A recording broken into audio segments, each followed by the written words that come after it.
Hello my friend, how are you doing? Today we study weather. Weather, climate, el clima, el tiempo.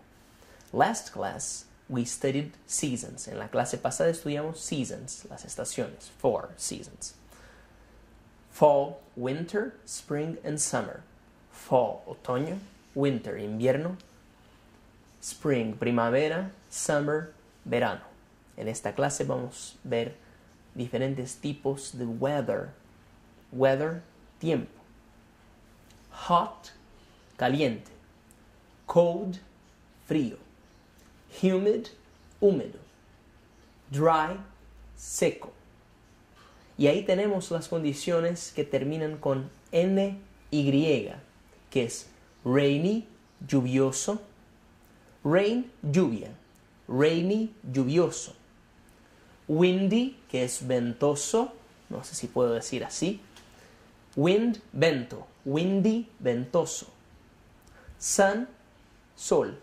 Sunny, soleado. Y cloud, que es nube. Cloudy, nublado. Entonces acuérdate de estas weather conditions, de estas condiciones del tiempo. Hot, caliente. Cold, frío. Humid, húmedo. Dry, seco. Y ahí tenemos las condiciones que terminan con NY. Rainy, lluvioso. Sunny, soleado, con sol. Windy, ventoso. Y cloudy, nublado. What's the weather like in your city? ¿Cómo es el clima en tu ciudad? What's the weather like in your country? ¿Cómo es el clima en tu país? What's the weather like in your region? ¿Cómo es el clima en tu región?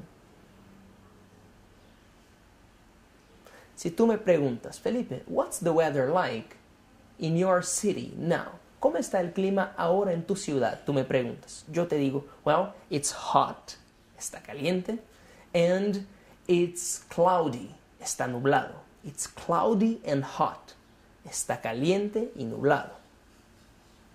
Al revés, está cloudy, nublado, y hot, caliente. En un día de verano, normalmente, it's hot and humid, está caliente y húmedo. En un día de winter, de invierno, it's cold, está frío. En un día de primavera, it's sunny and windy, está soleado y ventoso. Go on our website, complete the exercises. Thank you very much. I'm Felipe Gibi. See you next class.